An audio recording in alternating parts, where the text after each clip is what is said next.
BR Ambedkar Konaseema జిల్లాలో పర్యటిస్తున్న AP deputy CM Pawan Kalyan రాజోల్లో ఏర్పాటు చేసిన పల్లె పండుగ 2.0 ప్రారంభోత్సవానికి హాజరయ్యారు. ఇప్పుడు ఆ లైవ్ చూద్దాం.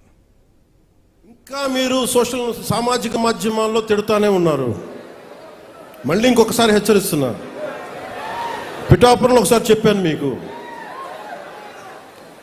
మళ్ళీ మీరు కూర్చొని పాత పద్ధతిలో గనుక మళ్ళీ నాయకులు మళ్ళీ మీరు పిచ్చి ప్రలాపనలు చేస్తే పర్యవసానాలు చాలా తీవ్రంగా ఉంటాయి, గుర్తుపెట్టుకోండి. మిమ్మల్ని మీరు కానీ మీ నాయకులు కానీ మీరు ఒక క్రమబద్ధంగా ఒక పద్ధతిలో మమ్మల్ని విమర్శిస్తే తప్పులను మేము సరిదిద్దుకుంటాం, వివరణిస్తాం. అలా కాకుండా వ్యక్తిగతంగా మళ్ళీ పాత పద్ధతిలో చేస్తే ఈసారి నేనే చెప్తున్నా. మీరు పవన్ కళ్యాణ్ మంచితనం చూశారు, పవన్ కళ్యాణ్ సహనం చూశారు, పవన్ కళ్యాణ్ గట్టితనం మీరు చూడలేదు ఎప్పుడు. దయచేసి అక్కడ దాకా తీసుకెళ్ళకండి, ఎందుకంటే నాకు క్షమ ఉండదు నా దగ్గర.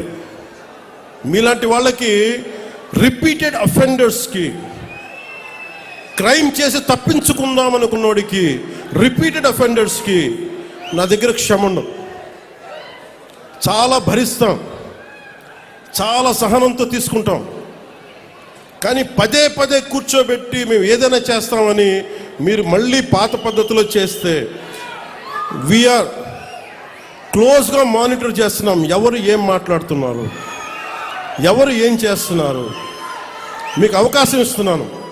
మీరు ప్రజాస్వామ్యబద్ధంగా విమర్శించండి, సౌహృదయంతో కుటుంబ ప్రభుత్వం తీసుకుంటుంది. మళ్ళీ హద్దులు దాటి మాట్లాడి మేమే వచ్చేస్తాం 29లో అంటే నేను చెప్తున్నాను కదా, మళ్ళీ ఈ రోజున నా రాజోలు గడ్డ సాక్షిగా చెప్తున్నాను కదా.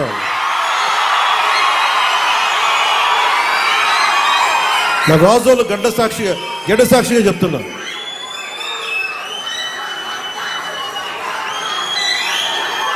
మీరు అలాంటి ఆశలు పెట్టుకోకుండా జరగవు. ఎందుకంటే ప్రజలు మమ్మల్ని నమ్మారు, మేము వాళ్ళ ముందుకు తీసుకెళ్తాం.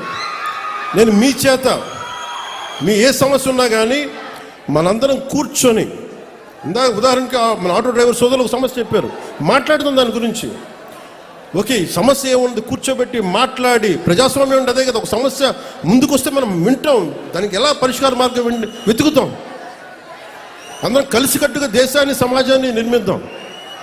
అంతేగాని క్రిమినల్ యాటిట్యూడ్ తోటి ఎవరు వచ్చినా కానీ, అది నా పార్టీ జనసేన పార్టీలో ఉన్నా కానీ, కూటమి పార్టీలో ఎవరున్నా కానీ, ప్రజాస్వామ్యాన్ని గౌరవించిన నాయకులు ఎవరైనా సరే, నా సొంత పార్టీలో, మన సొంత పార్టీలో ఉన్నా సరే, జనసేనలో ఉన్నా సరే, నేను ఉపేక్షించను. అలాంటి నాయకుల్ని, అలాంటి వ్యవహారం నడిపేవాళ్ళు నేను వదులుకోవడానికి సిద్ధంగా ఉన్నాను తప్ప నన్ను ప్రేమించే జనాన్ని వదులుకోవడానికి నేను సిద్ధంగా లేను. నేను ఇంత స్పష్టంగా నా మైండ్లో కానీ నా గుండెల్లో కానీ ఉన్నాయి. ఎందుకంటే ఈరోజు మీ పెద్దవాళ్ళు అయిపోయారు, 40 ఏళ్ళు 50 ఏళ్ళు వచ్చేసినాయి. కానీ వాళ్ళందరికీ భవిష్యత్తు ఏం కోరుకుంటారు? వాళ్ళ బిడ్డల భవిష్యత్తు కోరుకుంటారు. మీ బిడ్డల కోసం ఆలోచించడానికి ఒక తండ్రి ఒక తల్లి ఎలా ఆలోచిస్తారు, కూటమి ప్రభుత్వం అలా ఆలోచించాలి. ఇప్పుడే అడుగు పెట్టాం, 18 నెలలు అయింది, ఇప్పుడు స్టార్ట్ చేశాం. మీ ఆశీస్సులు కావాలి, మీరు అర్థం చేసుకునే మనసు కావాలి. అందుకని నాకు మనస్ఫూర్తిగా రాజోల్ నుంచి ప్రతి ఒక్కరికి, ఆంధ్ర రాష్ట్రంలో ప్రతి ఒక్కరికి, మమ్మల్ని గెలిపించిన కుటుంబ ప్రభుత్వాన్ని గెలిపించిన ప్రతి ఒక్కరికి 2 చేతులు జోడిస్తూ మీ అందరికీ కృతజ్ఞతలు తెలియజేసుకుంటూ, పదవులు ఎలా ఉంటాయి ఏముంటాయి నాకు ఎప్పుడు తెలియదు, ఆలోచించాలి. డిప్యూటీ సీఎం అవుతాను కూడా ఆలోచించాలి, ఎమ్మెల్యేగా గెలుస్తాను కూడా ఆలోచించాలి. నా కోరిక ఒకటే, కష్టంలో ఉన్నవాడికి సాయం చేయాలి అన్నదే ఒకటే. అదే నన్ను ఇక్కడ దాకా పట్టుకొచ్చింది. మీరు నన్ను మనస్ఫూర్తిగా నమ్మండి.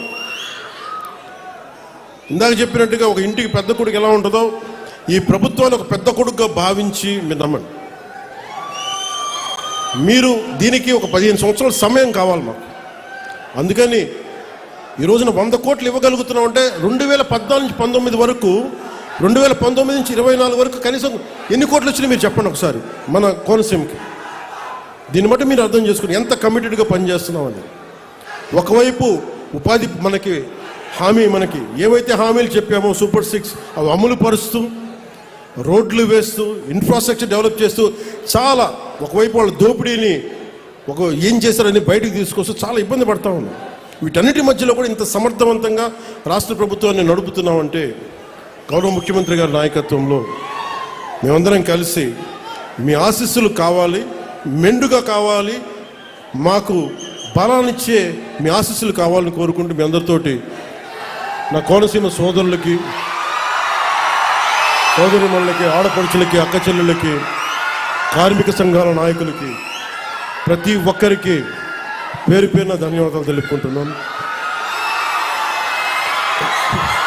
వేదిక పైన ఆసీనులైన గౌరవ రాజోలు శాసనసభ సభ్యులు, సభాధ్యక్షులు దేవి వరప్రసాద్ గారికి, అమలాపురం పార్లమెంట్ సభ్యులు గౌరవ శ్రీ హరీష్ మధుర బాలయోగ్ గారికి, శ్రీ పేరాబత్తుల రాజశేఖర్ గారికి, శ్రీ హైతాబత్తుల ఆనందరావు గారికి, గన్నవరం శాసనసభ్యులు గిడ్డి సత్యనారాయణ గారికి, శ్రీ బండారు సత్యానందరావు గారికి, బొమ్మిడి నాయకర్ గారికి, ఇతర శాసనసభ్యులు నాయకులకి, ప్రతి ఒక్కరికి పేరు పేరున నా హృదయపూర్వక కృతజ్ఞతలు. ఈ కార్యక్రమాన్ని సమర్థవంతంగా పల్లె పండుగ 2.0 సమర్థవంతంగా ముందుకు తీసుకెళ్తున్న పంచాయతీరాజ్ ముఖ్య కార్యదర్శి, గ్రామీణాభివృద్ధి, గ్రామీణ నీటి సరఫరా, పారిశుద్ధ్యం ప్రిన్సిపల్ సెక్రటరీ శ్రీ శశిభూషణ్ కుమార్ గారికి, commissioner Panchayati Raj and rural development M Krishnatej గారికి, డిస్ట్రిక్ట్ కలెక్టర్ గారు మహేష్ కుమార్ గారికి, ప్రతి ఒక్కరికి నా ధన్యవాదాలు తెలుపుకుంటూ మరోమారు మళ్ళీ ఇంకో 14 రోజులతో మళ్ళీ కలుసుకుందామని తెలియజేసుకుంటూ సెలవు తీసుకుంటాం.